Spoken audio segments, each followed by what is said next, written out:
하나님 말씀 좀 살펴볼까요? 하나님 말씀은 마태복음 16장 13절에서 18절까지 말씀입니다. 한 절씩 우리 교독하도록 하겠습니다. 예수께서 빌립보 가이사랴 지방에 이르러 제자들에게 물어 이르시되 사람들이 인자를 누구라 하느냐? 이르되 더러는 세례 요한, 더러는 엘리야, 어떤 이는 예레미야나 선지자 중에 하나라 하나이다. 이르시되 너희는 나를 누구라 하느냐? 시몬 베드로가 대답하여 이르되 주는 그리스도시요 살아계신 하나님의 아들이시니이다. 예수께서 대답하여 이르시되 바요나 시몬아 내가 복이 있도다. 이를 내게 알게 한 이는 혈육이 아니요 하늘에 계신 내 아버지이시니라. 또 내가 내게 이르노니 너는 베드로라. 내가 이 반석 위에 내 교회를 세우리니 음부의 권세가 이기지 못하리라. 아멘. 하나님의 말씀입니다. 영국의 한 마라톤 대회에서요 1등을 제외하고 나머지 2등부터 5천여 명이 다 실격 처리되는 일이 있었습니다. 그게 무슨 일인가 가만히 살펴보니까 2013년도에 영국 북부 쪽에 있는 한 마라톤 대회에서 선두 1등하고 2등하고 격차가 굉장히 컸어요. 그러니까 1등은 한참 앞에 가고 2등부터 그 주위에 많은 사람들이 있었다고 합니다. 근데 격차가 너무 컸는데 1등은 이제 바로 갔어요. 근데 2등이 길을 잘못 든 거예요. 근데 문제는 뭐예요? 2등을 따라오는 모든 사람들이 다 잘못된 방향으로 가기 시작한 거죠. 그래서 2등부터 1등을 제외한 2등부터 모든 사람들이 다 실격 처리되는 일이 있었다라고 합니다. 여러분, 왜 이런 문제가 일어날까요? 마라톤을 하면서 그들의 시선이 이 경로 표시가 아니라 앞에 달리던 사람이 있는 거예요. 그죠? 앞에 달리는 사람이 있으니까 그들의 시선이 잘못됨으로 말미암아 모두 다 실격 처리되는 그런 웃지 못할 해프닝이 벌어지게 되더라는 것이죠. 잘못된 선수를 따라간 겁니다. 여러분, 다른 곳으로 잘못된 방향으로 시선이 향했기 때문이라는 것이죠. 사진 하나 보여드리려고 하는데요. 사진 이렇게 나오죠? 사진 보시면 굉장히 좀 충격적인 사진인데 사람들이 어때요 지금? 다 교회로 사는 줄 알고 청옥 가는 줄 알고 교회로 갔는데 들어가니까 어떻게 되는 거예요? 떨어지고 있잖아요. 죽음으로 가고 있습니다. 여러분, 벼랑으로 떨어지는 성도들을 인도하는 교회의 모습이죠. 이런 교회가 되어서는 안 됩니다. 다른 교회는 모르겠고요. 중요한 건 적어도 우리 교회가 이런 교회가 돼서는 안 된다라는 거예요. 교회가 음부의 권세를 이기지 못하는 교회가 되어야지 죽음으로 이끄는 교회가 되어서는 안 된다라는 것입니다. 여러분, 근데 교회를 열심히 다니고 교회에서 시키는 대로 다 열심히 했는데 그 끝이 만약 멸망이라면 이거 얼마나 기가 막힌 일이겠습니까? 성경은요, 많은 부분을 어쩌면 대부분을 안 믿는 사람을 향해 쓴 게 아니라 믿는 사람을 향해 썼습니다. 여러분, 신약 성경의 절반 가까이 쓴 바울은요, 바울 서신을 가만히 살펴보면 고린도 전후서, 로마서, 또 빌립보서, 에베소서, 데살로니가 전후서, 등등, 갈라디아서 등등 다 뭐예요? 안 믿는 사람을 향해 쓴 게 아니라 믿는다라는 교회를 향해 쓴 책이라고요. 여러분, 심지어 예수님은 뭐라고까지 얘기하셨냐면 누가복음 13장에 보면 23절, 24절에 보면요. 한번 읽어볼까요? 누가복음 13장 23절, 24절입니다. 같이 한번 읽어보죠. 시작. 어떤 사람이 여짜오되 주여 구원을 받는 자가 적으니이까 그들에게 이르시되 좁은 문으로 들어가기를 힘쓰라. 내가 너희에게 이르노니 들어가기를 구하여도 못하는 자가 많으니라. 자, 보세요. 천국에 갈 자가 적습니까? 구원을 받을 자가 적습니까? 라고 제자들이 물어봐요. 그 질문에 대해서 예수님의 대답은 뭐예요? 들어가기를 구하여도 들어가지 못할 자가 많을 거야. 천국 들어갈 자가 많지 않아 라고 하셨습니다. 제 이야기가 아니라 예수님 이야기예요. 여러분, 교회는 다니지만 지옥으로 가는 크리스천들이 세상에 정말 많이 있습니다. 교회를 가보십시오. 조직하고 관리하는 사람은 많지만 영적으로 고뇌하는 사람이 점점 없어요. 여러분, 노는 사람, 내 고집대로 사는 사람들은 많지만 기도하는 사람은 거의 없습니다.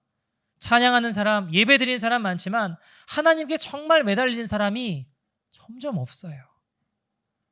여러분, 교인들은 많지만 주의 긍휼을 구하며 몸부림치는 성도는 거의 없습니다. 두려움은 넘쳐나지만 하나님을 향한 눈물은 메말랐습니다. 사람들의 시선에 민감한 사람은 많아요. 그러나 하나님의 시선에 민감한 사람이 없습니다. 유행에 민감한 사람은 많지만 경건의 열정에 불타는 사람이 없어요. 교회 일에 훈수를 두는 사람은 널렸지만 그것을 위해 눈물로 기도하는 사람은 눈 씻고 찾아보아도 잘 보이지 않는 때가 되어버렸습니다. 비난하고 싸우는 사람은 많지만 영적 싸움을 하는 사람이 점점 없는 거예요. 여러분, 교회가 주님의 갈보리의 고난과 사랑을 보고도 아무것도 배우지 못하고 있습니다. 교회가 더 이상 그리스도의 십자가를 보고도 감동도 감격도 되지 않는데 아무런 위기감이 없는 거예요. 십자가를 보고는 전혀 감동하지도 않는데 이 세상의 호화와 편하고 세상의 미소와 안식을 즐기면서는 잘 살아갑니다. 지옥으로 달려가는 죄인들에게 구원의 은혜를 전하지 않습니다. 여러분, 그래서 때로는 힘들어도 어려워도 바로 전하고 바로 말하고 바로 인도해야 되는 것입니다. 여러분, 제가요 설교를 이제 들어보시면 들어보셔서 알겠지만 맨날 하는 이야기가 비슷하지 않아요? 맨날 천국 지옥 이야기하고 좁은 길 십자가 이야기하고 거듭남 이야기하고 회개 이야기하고 그러잖아요. 사실 보면 이렇게 계속 하다 보면요 어떤 유혹이 있냐 하면 사람들이 좀 좋아할 만한 이야기를 하고픈 유혹이 있어요. 성도들이 좀 좋아할 만한 이야기, 듣기 좋은 이야기 하고 싶은 유혹이 있습니다. 죄를 깨닫고 회개하고 돌이키고 이런 부담스러운 이야기보다 가슴 따뜻해지는 이야기, 긍정의 힘, 적극적 사고방식을 가지고 감동적인 이야기, 잘 될 거다, 안락하고 안정적인 이야기 하고 싶은 유혹들이 있습니다. 근데 바울은 뭐라고 이야기하냐면요 갈라디아서 1장 10절에 이렇게 이야기를 해요. 갈라디아서 1장 10절입니다. 같이 한번 읽어볼까요? 시작. 이제 내가 사람들에게 좋게 하랴 하나님께 좋게 하랴 사람들에게 기쁨을 구하랴 내가 지금까지 사람들의 기쁨을 구하였다면 그리스도의 종이 아니니라. 뭐라고 이야기해요? 내가 하나님을 좋게 하랴 사람들을 좋게 하랴. 내가 사람들을 좋게 하기 위해 살아갔다면 하나님 그리스도의 종이 아니라고 이야기해요. 복음을 바로 전하는 일 들으면 부담스러운 이야기입니다. 막 십자가, 자기 부인, 좁은 길, 회개 들으면 불편해지는 이야기예요. 그러나 하나님을 기쁘시게 하기 위해 걸어가는 길이라는 것입니다. 여러분, 우리가 예수 바로 믿어야 돼요. 제대로 믿어야 됩니다. 여러분, 예수만 믿어야 됩니다. 구약에도 이스라엘 백성들이 항상 하나님을 믿었어요. 안 믿은 적이 없어요. 여러분, 거의 하나님 믿고 살았습니다. 계명도 지키고 말씀도 암송하고 금식도 했습니다. 문제가 뭐예요? 영적인 간음을 하는 거예요. 하나님만 믿는 게 아니라 하나님도 믿었습니다. 하나님을 믿는다고 하면서 바알도 섬기는 거예요. 하나님을 믿는다고 하면서 아세라상에 절도 하는 거예요. 여러분, 그것이 그들을 멸망의 길로 인도하고 이끌었다는 것입니다. 여러분, 스케이트를 타는데 예를 들어 오른발은 오른쪽으로 가고 싶어하고 왼발은 왼쪽으로 가고 싶어하면 어떻게 될까요? 스케이트를 타는데 오른발은 나 오른쪽으로 가겠다고 자꾸 오른쪽으로 가고 왼발은 나 왼쪽 가야 한다고 왼쪽으로 계속 가면 어떻게 될까요? 가랑이가 찢어지겠죠. 여러분, 하나님과 동시에 섬길 수 있는 것은 아무것도 없어요. 가랑이 찢어지는 거예요. 세상에 한 발, 예수님께 한 발 걸치고 있으면 반드시 결국에는 찢어지게 되어 있습니다. 성경은 하나님과 돈을 겸하여 섬길 수 없다고 했어요. 그죠? 여러분, 저는 돈을 버는 게 경제활동이 나쁘다는 이야기가 아니에요. 그 어떤 순간도 돈이 내가 하는 그 어떤 일도 하나님보다 앞설 수 없다라는 것입니다. 여러분, 이 시대의 교회와 교인들을 우리가 가만히 생각해 보면 예수만 믿는 게 아니라 예수도 믿는 경우들이 너무 많아요. 내 성공을 이루어줄 예수 팔아서 성공하려고 하고 예수 팔아서 자기 이름 드러내려고 하고 예수님을 내 인생의 성공의 디딤돌 정도로 여기는 이런 영적인 간음이 이 세상이 아니라 교회 안에서도 이루어지고 있더라는 것입니다. 여러분, 무섭고 두려운 게 뭘까요? 마태복음 7장 22절에 보면 분명히 그날에라고 얘기해요. 그날에. 어떤 날이에요? 예수님 앞에 서는 날이에요. 분명히 성경이 마태복음 7장 22절에 뭐라고 해요? 많은 사람이라고 했어요. 그죠? 많은 사람이 무슨 말이에요? 많은 사람이 나 교회 다녔다 이거예요. 나 예수 믿는다고 고백했다 이겁니다. 왜요? 그때까지도 천국에 못 간다라고 생각하는 게 아니더라는 거예요. 그래서 뭐라고 해요? 나 주의 이름으로 선지자 노릇하고 병든 자 치유하고 귀신자까지 쫓아냈다 이거예요. 주님 나 모르십니까 이겁니다. 그때까지 주님 앞에 설 때까지도 많은 사람이 천국 못 간다고 생각해 본 적이 없다라는 거예요. 난 당연히 천국인 줄 알았는데, 그리고 내가 교회에 들어왔는데 주님의 말씀은 내가 너를 도무지 알지 못하노니 불법을 행한 자도 내게서 떠나가라 하셨다고요. 그 결과가 절벽으로 떨어지는 멸망의 결과가 이루어지더라는 것입니다.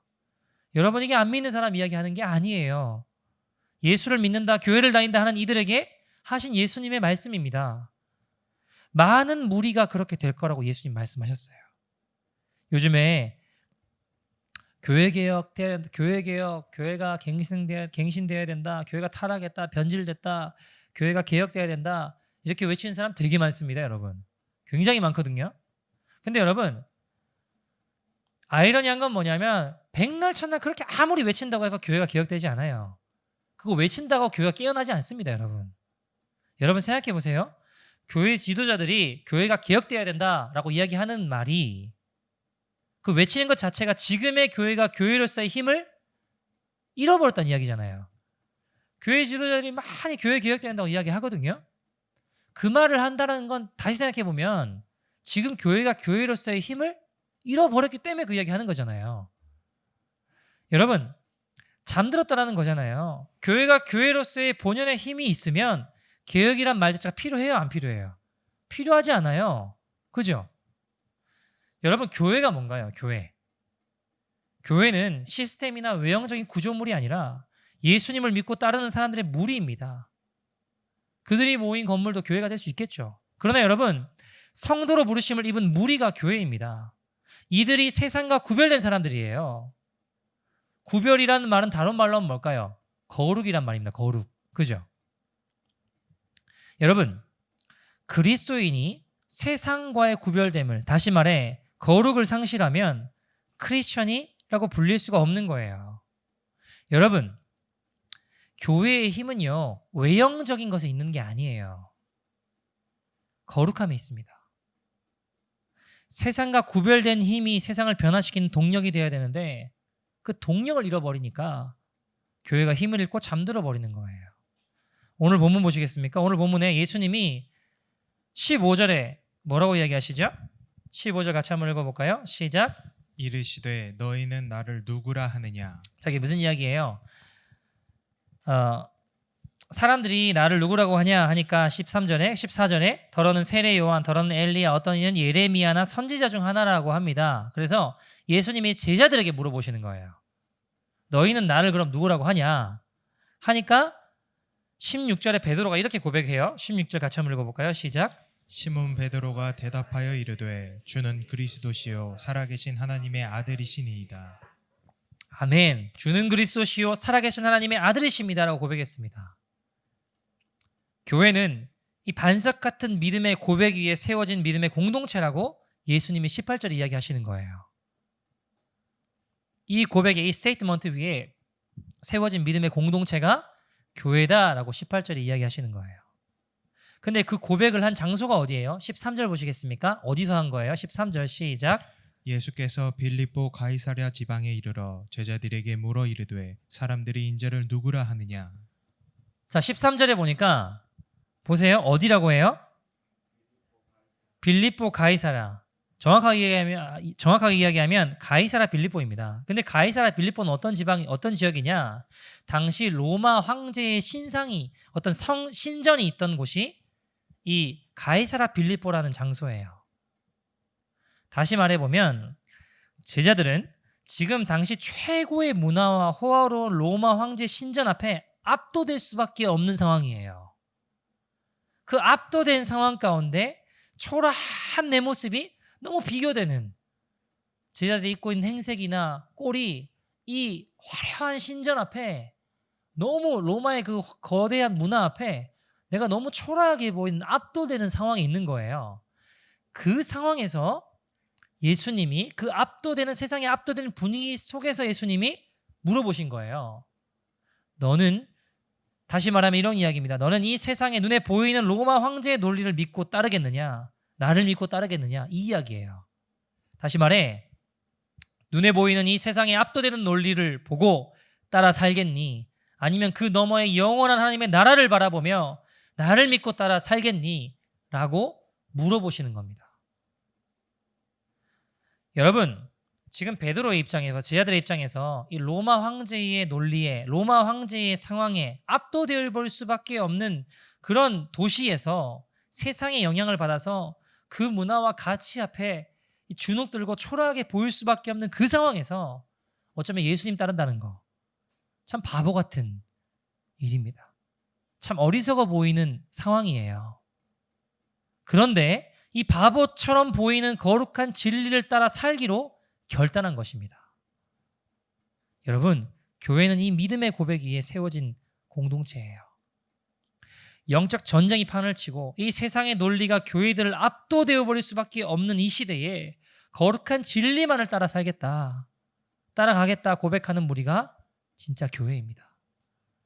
여러분, 교회사에 보면요, 교회가 세상을 변화시켰을 때를 가만히 보면 항상 빠짐없이 이 황제의 논리가, 이 황제의 논리, 세상의 어떤 이 논리와 어떤 문화와 이 압력을 교회가 뛰어넘을 때였어요. 교회가 그걸 이겨내고 초월할 때였습니다. 교회가 지금 전쟁 중이구나, 잊지 않고 잠들지 않고 깨어서 기도할 때였습니다. 그러나 오늘날 교회들은 이 로마 황제의 논리, 세상의 논리에 매몰되어 버린 건 아닌가라는 생각들을 해봐요. 여러분, 어느 시대건 관계없이 교회가 깨어서 기도하고 이 세상을 그 너머 영원한 하나님의 나라, 예수님의 진리만을 따른다면 굳이 우리가 막 개혁 이야기하지 않아도 교회만으로 세상이 새로워질 것입니다. 여러분, 중요한 건 사람이 그의 시선을 어디에 두느냐가 정말 중요해요. 어디까지 보고 사느냐, 그 너머를 볼 수 있느냐 없느냐가 너무 중요해요. 눈에 보이는 세상에 압도되는 이 것들만 바라보고 사느냐, 아니면 그 너머의 영원한 하나님의 나라를 바라보며 사느냐. 그러니까 사람은요, 내가 시선을 두고 있는 곳까지 보고 믿고 살아가게 되어 있어요. 미국에 윌리엄 스워드라는 사람이 있었거든요. 미국 당시 국무부 장관이었습니다. 이 사람 왜 유명하냐면, 당시에 여러분, 알래스카가 원래는 미국 땅이 아니라 러시아 땅이었거든요. 러시아 땅이었는데 이 윌리엄 스워드라는 사람이 그거를 당시에 모든 사람이 반대하는데 사야 된다고 막 주장했어요. 왜냐하면 당시 러시아도 팔고 싶었거든요. 왜냐하면 러시아도 크림 전쟁으로 말미암아 굉장히 돈도 없고 힘들 때였어요. 그리고 그 알래스카를 지키기 위해서는 해군력을 막 막강하게 동원해야 되는데 영국이 쳐들어와서 빼앗아가면 언제든지 빼앗길 수 있을 만한 상황이거든요. 한 푼 못 받고 빼앗길 상황입니다. 저 골칫덩어리인 땅, 눈으로 덮여있고 아무것도 보이지 않는 그런 땅, 쓸모없는 땅이라고 여겨졌거든요. 윌리엄 스워드가 당시에 이거 사야 된다고 이야기했을 때 모든 사람이 다 반대했습니다. 미쳤다, 제정신이 아니다. 심지어는 그 당시에 어떤 이 말까지 썼냐면, 이 알래스카를 보고 윌리엄 스워드의 냉장고다라는 말까지, 그를 비꼬는 말까지 팽배하게 있었습니다. 근데 윌리엄 스워드가 그걸 밀어붙였어요. 다 반대하는데 그때 그가 이런 말을 했어요. 뭐라고 했냐면, 여러분, 저는 지금 눈앞에 있는 것만, 눈으로 덮여 있는 것만 바라보며 사자는 게 아닙니다.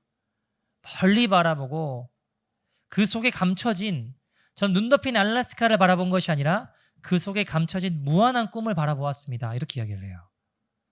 눈 덮인 알래스카를 바라본 것이 아니라 그 속에 감춰진 무한한 꿈을 바라보았습니다. 라고 이야기하고 그것을 사내요. 당시에 여러분 720만 달러, 아주 헐값에 주고 산 거예요.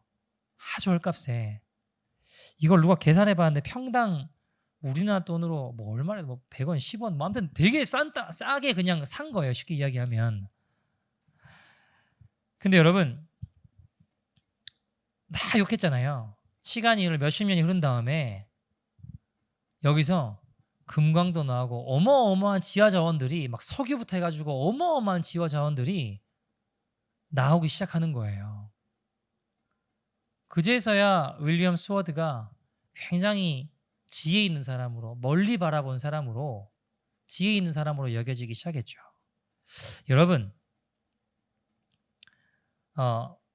이게 현재 그 철의 석유뿐만이 아니라 철만 따지고 봐도요, 철의 양만 해도 무려 현재 미화 92억 7천만 달러 정도 된다고 해요. 뭐 금, 구리 뭐 다 하면 뭐 이게 천문학적인 금액으로 알래스카가 비춰지고 있죠. 보세요. 여러분, 당장 눈앞에 있는 것만 바라보고 사는 게 아니라 멀리 바라보고 살아가는 것은 지혜로운 사람입니다. 그죠? 여러분, 당장 눈 높인 알래스카에만 시선이 머문다면 알래스카를 사는 것만큼 어리석은 것이 없어요. 그러나 윌리엄 스워드는 그 너머에 그 속에 감춰진 무한한 꿈을 바라보았습니다. 결국에 그 엄청난 매장량의 자원들이 발견되고 그는 정말 지혜로운 해안을 가진 사람으로 불려지게 되었죠. 여러분, 하다못해 우리가 비즈니스를 해도요, 당장 오늘 하루 일주일만 장마 잘 되는 게 중요한 게 아니라 1년 뒤에, 2년 뒤에, 5년 뒤에, 10년 뒤까지 잘 되는 것들을 바라보면서 걸어가야 되잖아요. 그게 중요한 거 아니겠습니까? 어디까지 바라보며 살 것인가, 무엇을 바라보며 살 것인가, 이것이 우리 인생에 너무 중요한 것입니다. 사랑하는 여러분, 우리가 이 땅을 살아가면서 왜 이 땅에만 자꾸 목을 매는 이유가 뭘까요? 그놈의 하나님 나라 바라보기보다 이 땅에만 자꾸 목을 매는 이유가 뭘까요? 이 세상이 끝이라고 나도 모르게 착각하고 생각하기 때문이에요. 이 땅이 전부라고 생각하니까 거기에 목숨 거는 거예요. 근데 성경은 그렇게 이야기하고 있지 않습니다. 여러분, 로마서 14장 10절에서 12절 보시겠습니까? 로마서 14장 10절에서 12절입니다. 같이 한번 읽어보죠. 로마서 14장 10절에서 12절 시작. 내가 어찌하여 내 형제를 비판하느냐 어찌하여 내 형제를 업신여기느냐 우리가 다 하나님의 심판대 앞에 서리라. 기록되었으되 주께서 이르시되 내가 살았노니 모든 무릎이 내게 꿇을 것이요 모든 혀가 하나님께 자백하리라 하였느니라. 이러므로 우리 각 사람이 자기의 일을 하나님께 직고하리라. 네, 보세요. 모두가 행한 일대로 하나님 앞에 쓸 때가 와요. 안 믿는 사람은 쓰고 믿는 사람은 안 쓰고 이런 게 아니라 모든 사람이 다 하나님 앞에 심판대 앞에 서요. 하나님의 심판에 있음을 기억하며 살아가는 자들은, 그래서 여러분, 함부로 말하지 않아요. 여러분, 하나님 앞에 내가 하는 말로 하나님의 심판대 앞에 직고될 것임을 아는 자들은 함부로 다른 사람을 업신여기지 않아요. 지혜로운 자는 하나님 앞에 설 때를 기억하며 살아가는 인생입니다. 그 끝을 보며 오늘 하루를 살아가는 자예요. 여러분, 이것은요, 우리가 단순히 남들을 바라보면서도 마찬가지겠지만 내 자신을 바라보면서도 마찬가지예요. 성경에 보면 예수님의 제자 중에 마태라는 사람이 있거든요. 근데 이 공관복음, 그러니까 마태, 마가, 누가복음이 있는데 요한복음 빼고 마태, 마가, 누가복음에 마태를 부르신 내용이 다 나와요. 근데 재미있는 특징은 뭐냐면 마태복음을 제외한 마가복음과 누가복음은요, 마태라는 이름을 쓰지 않고 마태 본명을 써요. 마태 본명은 레위거든요. 레위를 부르세요. 한번 찾아볼까요? 보세요. 마태복음 9장 9절 한번 보시겠습니까? 마태복음 9장 9절. 마태복음 9장 9절입니다. 마가복음 2장 14절부터 보죠. 마가복음 2장 14절. 마가복음 2장 14절. 같이 한번 읽어볼까요? 시작. 또 지나가시다가 알페오의 아들 레위가 레위가 세관에 앉아 있는 것을 보시고 그에게 이르시되 나를 따르라 하시니 일어나 따르니라. 네, 누가복음 5장 27절 보시겠습니까? 누가복음 5장 27절. 같이 한번 읽어볼까요? 시작. 그 후에 예수께서 나가사 레위라 하는 세리가 세관에 앉아 있는 것을 보시고 나를 따르라 하시니. 네. 자, 둘 다 보면 지금 마태를 부르시는데 마태의 본명이었던 레위가 세리를 하고 있던 레위라는 사람을 등장시키고 있어요. 그죠? 근데 그에 비해 마태복음은 주님께서 붙여주신 이름 마테라는 이름에 대해서 하나님의 선물이라는 뜻이거든요. 그 이름을 간직하고 그 이름을 쓰고 있어요. 마태는요. 한번 읽어볼까요? 마태복음 9장 9절 보시겠습니까? 마태복음 9장 9절 같이 읽어보죠. 마태복음 9장 9절 시작. 예수께서 그곳을 떠나 지나가시다가 마테라 하는 사람이 세관에 앉아 있는 것을 보시고 이르시되 나를 따르라 하시니 일어나 따르니라. 아멘. 여러분 보세요. 지금 다른 복음서에는 모두 다 마태의 본명이었던 레위라는 사람을 등장시켜 세리를 일을 하고 있던 자를 예수님 부르셨다고 이야기하는데 마태복음만 하나님의 선물이라는 뜻을 가진 마태가 썼잖아요. 그 이름을 쓰고 있어요. 왜 그럴까요? 여러분 사람들은 너 이름이 레위라는 말은 레위 지파 가문이었을 가능성이 굉장히 많거든요. 그러면 너는 제사장 집안에서 어떻게 그렇게 더러운 세리짓을 하냐. 당시의 세리는요. 이 우리나라로 따지면 일본 앞잡이 같은 자들, 로마의 세금을 바치는 일본 앞잡이 같은 자들, 민족의 수탈자들 이렇게 여겨졌어요. 너무너무 싫어하고 너무너무 사람들이 경멸하는 자들이었습니다. 그러니까 심지어 세리들은요. 도네이션을 해도 받지도 않았다고요. 그만큼 싫어했어요. 너는 어떻게 레위라는 이름을 가지고 이렇게 더러운 짓을 하고 살아갈 수 있냐? 라고 모두 다 여기는데 예수님은 어떻게 보신 거예요? 아니야, 너는 하나님의 선물이야. 넌 하나님의 선물이야. 마태로 부르시고 마태로 이끌어 주시는 거예요. 마태만큼은 주님께서 붙여주신 그 이름을 붙잡고 살아갔다라는 겁니다. 거기까지 바라보고 하나님의 선물임을 기억하고 사람들은 나를 더러운 세리로 여기고 레위라는 이름을 가졌지만 이렇게 너무너무 나쁜 짓을 하는 사람으로 바라보고 여겼지만 예수님만큼은 나를 하나님의 선물로 봐주셨다. 그렇게 바라보고 걸어간 거예요. 베드로도 마찬가지 아닙니까? 베드로의 원래 이름, 피터의 원래 이름이 뭐예요? 사이몬, 시몬이잖아요. 시몬. 바요나 시몬이란 말은 요나의 아들이란 말이에요. 바요나라는 게 이름이 아니라 바요나라는 말은 요나의 아들 시몬이라는 거거든요. 사이몬이라는 이름 뜻은 원래 갈대란 뜻입니다.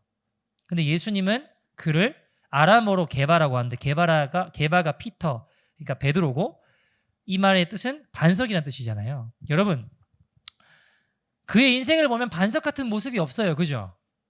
막 목소리는 커요. 막 예수님 지켜드리겠다고 막 그래놓고 병사들이 딱 쫓아와 죽이려고 하니까 어떻게 해요? 도망치잖아요. 갈대 같은 모습이 오히려 더 그의 이름이 갈대라고 여기는 게 더 맞지 않나요? 그죠? 모든 사람은 네가 무슨 사도냐? 아이고 나도 내 스스로 봐도 내가 사도 같지가 않은 거예요. 내가 봐도 반석이 아닌 거예요. 굳건한 모습이 아닌 거예요. 내 자신을 봐도 나는 갈대다. 시몬이다. 라고 여겨질 만한 인생이었습니다. 그럼에도 불구하고 그를 끝까지 반석으로 바라봐 주신 시선을 반석으로 바라봐 주신 분이 계세요. 누구예요? 예수님이에요. 모든 사람은 그를 갈대 같은 인생으로 봤지만 실제로 그의 삶 또한 갈대 같은 인생이었지만 끝까지 그를 반석 같은 굳건한 자로 봐주신 분이 계세요. 누구예요? 예수님이요. 결국 그는 반석 같은 믿음으로 그를 그렇게 반석 같은 시선으로 바라보신 예수님의 마음처럼 반석 같은 믿음으로 순교자로 인생을 굳건한 믿음의 인생으로 그 인생을 마무리해요. 여러분 보세요. 우리가 나를 바라볼 때도 가족들을 바라볼 때도 친구들 사람들을 바라볼 때도 너는 왜 그 모양이냐? 네가 무슨 반석이냐? 너 이름을 레위인데 왜 그 모양이냐 할 수 있어요. 그죠? 그러나 우리가 조금만 더 멀리 그의 인생을 믿음으로 바라보면 어떨까요? 조금만 더 멀리 믿음으로 그 인생을 바라보면 어떨까요? 우리가 인생을 살면서 내 인생을 바라보면서도 하늘을 바라보며 살고 하늘에 기획되는 인생으로 살아가기 위해 살아가는 게 정말 중요해요. 당장 눈앞에 있는 일보다 더 멀리 바라보는 게 너무 중요합니다. 본질적으로는 영원한 하나님의 하늘을 바라보며 그 하늘나라에 기억되어지는 인생이 되는 게 너무너무 중요하더라는 것이죠. 여러분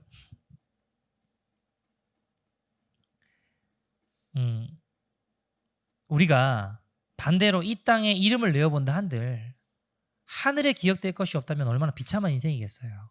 영원히 기억될 것이 없다면. 여러분 명노봉 선교사님이라는 분이 계시거든요. 중국 나완자촌에 그 한성이라 하면 우리나라 거의 인구인데 한성이 나완자들이라서 거기 사역하는 분이 계세요. 나완자촌 그 성에서 사역하는 분. 귀한 분이죠. 대단한 분이죠. 박보영 목사님이 이분을 처음 만나고 너무 귀한 분이라서 이분을 많이 너무 좋으셔서 이분이 나오실 때 막 집회도 세우시고 여기저기 많이 알리시고 세우시고 막 그러려고 하셨어요. 근데 하나님이 갑자기 그러려고 하려고 하는데 하나님이 스탑 시키시는 거예요.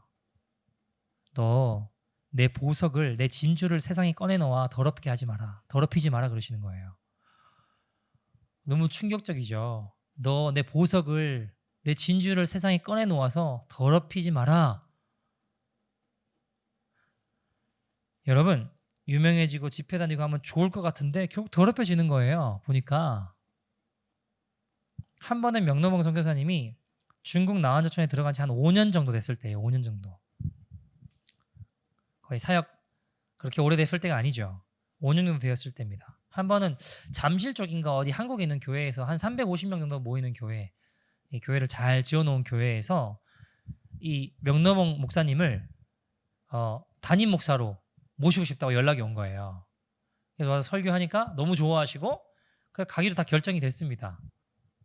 근데 거기 한 장로님이 마지막으로 이제 그 중국 나완자촌에 가서 한번 이분들 돕고 섬기고 복음 전하고 한번 그거 하고 오자라고 하니까 뭐 마음에 뭐 어려울 거 없죠 하고 이제 가서 다 준비를 하셨죠.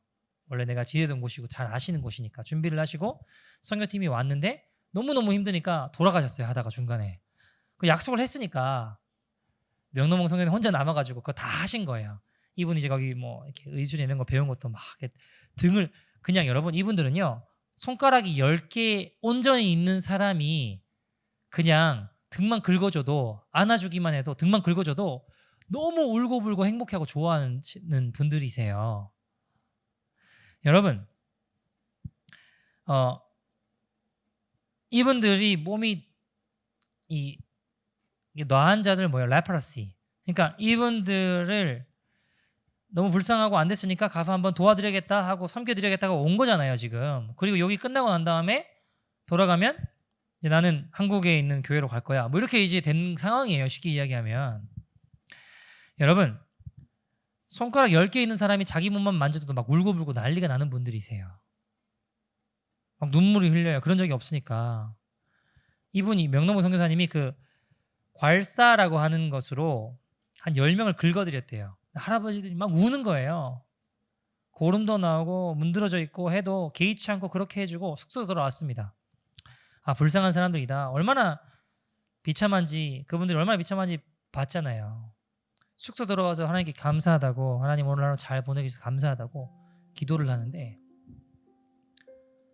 갑자기 하나님이 환상을 보여주는 거예요. 그리고 천국에 올라갔는데 하나님이 예수님이 내 집을 보여주시는 거죠. 너무 기대하고 내가 나은 자들도 섬기고 성경 배달도 하고 교회도 짓고 얼마나 고생 많이 했는데 내 집은 어떨까 하고 들어갔는데 아무것도 없더래요. 아무것도. 얼마나 충격적이에요. 주님 내가 어떻게 선교했고 어떻게 살아왔고 주님 다 아시지 않냐고 이게 뭐냐고 이거 어떻게 된 거냐고 하니까 주님 뭐라고 하시냐면 내가 너 고생한 것도 알고 충성한 것도 안다. 그런데 네가 한 것은 네가 그렇게 큰 일을 했고 대단한 일을 하고 학교도 짓고 성경도 배달했지만 네 입으로 다 까불렸다고. 오른손이 하는 일 왼손이 모르게 해야 하나님 나라에 계산할 게 있는데 너는 네가 다 자랑했지 않냐. 너 혼자 중국 선교 다 하는 것처럼 사람들이 알아줬잖아. 대접받았잖아. 박수 받았잖아. 할 말이 없는 거야. 할 말이. 이분 말씀이 그래요. 주님이 부르시고 난 40년 동안 내가 사역해 오시면서 이분 23세 주님 부르셔서 그때부터 지금까지 걸어오셨는데 40년 동안 나 그렇게 울어본 적이 없대요. 그렇게 통곡의 밤, 절망의 밤을 보내본 적이 없대요. 엉엉 산속에서 우시면서 나 환자가 불쌍해서 갔는데 그들이 불쌍한 게 아니라 내 영혼이 불쌍한 거예요. 내 심령이 바닥난 거예요. 그들은 오히려 부유한 자인 거예요. 내 영혼을 깨우는 하나님의 사람들인 거예요. 여러분, 눈앞의 것만 보고 나 이제 한국 가서 좋은 교회에 부임해서 잘 살겠다. 잘 사는 게 아니에요. 죽는 길이지. 여러분, 잠시 머물다 가는 이 땅이 아니라 영원한 하나님의 나라를 바라보며 살면 내가 어디에 있어야 할지는 분명해집니다. 여러분, 저는 지금 여러분 모두 중국 나한조천 들어가서 살아라. 왜 못 들어가냐? 책망하는 게 아니에요. 여러분, 우리가 무엇을 바라보며 살고 있느냐라는 것입니다. 우리가 인생을 살면서 사람들 섬기고 또 도와주고 잘해주고 어려워지는 이유가 뭐예요? 때론 배신당하고 서운한 마음이 드는 이유가 뭘까요?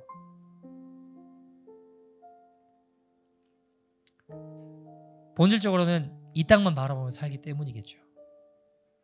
여러분, 제가요 어릴 때부터 자라오면서 이상하게 저보다 한두 살밖에 안 어린 아이들인데 저한테 아빠라고 부르는 애들이 있었어요. 어머니 돌아가신 애도 있었고 아버지 돌아가신 애도 있었고 뭐 다양했는데요. 그러니까 어릴 때 이런 애들 있잖아요. 부모님들이 우리 애가 어딘지 모르면 같이 노는 애들 누구한테 연락하면은 다 찾을 수 있는. 그러니까 늘 부모님들이 뭐 누가 없고 그러면 저한테 물어보셨어요. 누구 어디 있냐 그러면 저랑 같이 있으니까. 그러니까 애들 중에는 저한테 아빠로 부르는 애들도 있고 참 이상하죠. 한두 살밖에 안 어린데. 근데 제가 이제 제 할 수 있는 것 이 아이들을 도와주려고 많이 노력했어요. 예를 들면 밥도 사주고 생일 축하도 해주고 가난해서 학교에 돈 내야 될 거 못 내주면 제가 어떻게 돈 모아가지고 내주기도 하고 나 위해서는 햄버거 하나 잘 먹지 못했지만 열심히 모아서 베풀고 도와줬어요. 근데 여러분, 지금 대부분의 그 아이들이랑 제가 연락 잘 하고 있을까요? 연락이 끊어졌을까요? 어떻게 생각하세요? 대부분 지금 연락도 없어요. 그런다고 제가 실망하고 서운해할까요? 저 실망하거나 서운해하지 않아요. 아니, 나 햄버거 하나 먹을 것도 열심히 아껴가지고 열심히 도와줬는데 어떻게 그럴 수 있냐? 이야기할 수 있죠. 근데 그렇게 생각도 안 들어요. 왜 그런지 아세요, 여러분? 왜냐하면 그때나 지금이나 제가 그 아이들에게 베풀면서도 가르친 것이 또 지금 제 마음에 품고 있는 생각은 그때나 지금이나 똑같아요. 뭘까요? 열심히 베풀고 나한테 갚지 말고 다른 사람에게 갚아라. 열심히 도와주고 나한테 갚으려고 하지 마. 네가 도와줄 수 있을 때 다른 사람에게 꼭 갚아. 오늘날을 기억하고 네가 도와줄 수 있는 손길이 될 수 있을 때 꼭 다른 사람에게 갚아라. 나한테 갚으려고 하지 마. 사랑을 베풀고요, 나한테 갚지 말고 다른 사람에게 갚아. 여러분, 나한테 갚을 것을 기대하지 않으면요 절대로 상처받지 않아요. 그 사람이 나한테 좀 못한다고 해서 실망하지 않아요. 어차피 나한테 잘할 것을 기대하고 베푼 사랑이 아니잖아요. 그걸 기대하고 베푼 사랑이라면 죄송하지만 그리스도의 사랑이 아닙니다. 내 죄악된 본성, 자기 사랑을 위해 욕망에서 비롯된 그릇된 사랑이에요. 여러분, 다른 사람에게 베풀 걸 기대하고 우리가 베풀잖아요. 그럼 하늘에 기억되는 인생이 돼요. 내가 받으려고 하면요 하늘나라에 다 털어먹고 아무것도 없어요. 여러분, 우리가 어떻게 하면 주님이 기뻐하시는 사랑하고 살 수 있을까요? 여러분, 내가 손해본다고 하면 그걸 감당하고 사랑할 수 있는 사람이 얼마나 될까요? 별로 없을걸요? 본성상 별로 안 좋아해요. 내게 도움이 되고 이익이 되어야지 하고 싶은 거예요. 베풀고 싶은 거예요. 내가 원하는 것과 저 사람이 원하는 것이 일치되어야지 관계가 이루어지고, 일방적으로 손해보는 관계 원하는 사람 없습니다. 그러나 십자가에서 죽으면 가능해요. 사랑을 베풀고 기대하지 않는 거, 그게 안 되잖아요. 안 되면 차라리 사랑 베풀고 잊어버리는 게 제일 좋아요. 왜요? 잊어버리면 하늘에 기억되잖아요. 멀리 바라보고 하늘에 기억되는 인생이 되는 거잖아요. 영원히 가장 행복한 인생이 되는 게 지혜로운 인생입니다. 이 땅이 아니라 그 영원한 하나님의 나라 바라보는 인생이 되기를 소원합니다. 한 이야기 들고 말씀을 좀 마치죠. 박보영 목사님께서 친아들은 하나거든요. 저희들은 다 양자 삼아주신 거고, 어떻게 보면 제자들은 다 양자 삼아주신 거고, 진짜 친아들은 한 명이에요. 근데 그 아들을 놓고 항상 기도하시는 게 있어요. 뭐냐면, 하나님, 제 아들을 주님께서 종으로 불러주셨다고 하셨으니까 지금도 교회는 나가요. 근데 주님 앞에 엎드린 날이 올 텐데 그날 제발 부탁드릴 테니까 목사가 돼서 교회로 들어와서 목회하고 여기저기 집회 다니고 선교하고 이런 사람 말고, 이런 사람 되는 걸 원하시는 게 아니라, 하나님, 내 아들은 반드시 저 서울역에 다비다의 집 우철민 선교사님이 서울역 노숙자들이 죽어가는 노숙자들 데리고 와서 잘 죽을 수 있도록 먹이고 입히고 씻기고 이렇게 돌보잖아요. 그 밑에 들어가서 조수로 이렇게 노숙자들 대소변 받아주고 섬기는 그 일하는 사람 되게 해달라고 기도하세요. 사람들은 이렇게 이야기해요. 아, 진짜 대단하다. 어떻게 그런 거를 되게 해달라고 기도하냐. 아니, 여러분, 대단하다고 이야기하거든요. 제 생각은 좀 달라요. 대단하지 않다는 게 아니라, 여러분 보세요. 어떤 부모라도 자기 자녀에게 좋은 거 주고 싶어 해요. 그죠? 그래서 기업 회장들은 자기 기업 자녀들한테 물려주려고 하고, 또 심지어는 목사님들도 그러면 안 되지만 어쨌든 자녀들한테 막 세습시켜 주려고 하고 교회 물려주려고 하고 막 그러잖아요. 아니 근데 어떻게 그거는 관둬놓고 막 우리가 생각하는 훌륭한 교회 목회자, 전 세계를 다니는 집회하는 목회자 뭐 이런 사람이 아니라 아무도 알아주지 않는 노숙자들, 다비다의 집을 맡고 있는 사람도 아니라 그 사람 보조하고 있는, 대소변 받아주는 그런 사람 되게 해달라고 기도하냐. 대단하잖아요. 근데 여러분, 제가 목사님과 같이 지내보니까 목사님 그렇게 멍청한 분이 아니세요. 되게 지혜로운 분이세요. 제가 뭘 깨닫냐면, 이분이 이제 천국 지옥을 잘 구석구석 잘 보고 오셨거든요. 그러니까 뭐냐면, 잠시 머무는 이 땅이 아니라 영원히 가장 행복한 인생이 뭔지를 너무 잘 알고 계시는 분이에요. 거기에 모든 초점과 포커스가 되게 많이 맞춰져 있어요. 그러면 잠시 좀 머무는 이 땅에 행복한 게 아니라 영원히 가장 행복한 길, 영원히 가장 부유한 길, 영원히 가장 잘 행복하게 살 수 있는 길이 무엇인지 너무 잘 알아요. 어떤 부모라도 자녀에게 가장 좋은 거 주고 싶어 해요. 근데 그 길을 인도하고 싶으신 거예요, 제가 보니까. 그러니까 대단하고 그런 게 아니라 어쩌면 가장 지혜로운 길을 제시하는 거라는 거죠. 여러분, 이름도 없이 밑도 없이 노숙자들 잘 죽을 수 있도록 대소변 받아주는 사역, 그게 망하는 길이면 그렇게 하시겠냐고요. 그게 진짜 망하는 길이면 그렇게 되게 해달라고 기도하시겠냐고요. 왜 그렇게 기도하실까요? 아는 거예요. 정말 마지막에 하나님의 나라에 가장 귀한 게 뭔지를 너무 잘 아시는 거예요. 주님 앞에 섰을 때 가장 귀한 일이 뭔지 너무 잘 아시는 거예요. 사람들이 돌보지 않는 일, 어쩌면 사람들이 외면하는 일, 정말 마지막에 영원한 것을 아는 사람은 영원히 가장 복된 길을 제시하는 것입니다. 여러분, 끝을 보고 오늘을 사는 인생은 지혜로운 인생입니다. 그래서 로마서 8장 18절은 이렇게 이야기를 합니다. 로마서 8장 18절 같이 한번 읽어볼까요? 시작. 생각하건대 현재의 고난은 장차 우리에게 나타날 영광과 비교할 수 없도다. 아멘. 장차 나타날 영광과 좋게 비교할 수 없습니다. 이 땅에서의 어떤 고난도, 이 땅에서 어떤 것도 장차 나타날 영광과 좋게 비교할 수 없습니다. 사랑하는 여러분, 장차 나타날 영광을 바라보며 살아가는 저와 여러분 되기를 간절히 소원합니다. 자, 같이 한번 기도합시다. 하나님, 나의 시선이, 나의 마음이 어쩌면 이 땅만 바라보며 하나님 여기에만 머물러서 그냥 나한테 좀 더 도움되는 자들은 좋은 자들이고 그렇지 않은 자들은 악한 자들이고, 하나님, 내 계산과 내 생각이 어쩌면 나도 모르게 영원한 하나님의 나라가 아니라 이 땅에만, 눈앞에만 머무르는 나의 모습이 많았습니다. 주님, 이 시간 용서하여 주시고 눈을 들어 주를 보게 하여 주시옵소서. 영원한 하나님의 나라를 바라보며 오늘을 살아가는 지혜로운 인생 되게 하여 주시옵소서.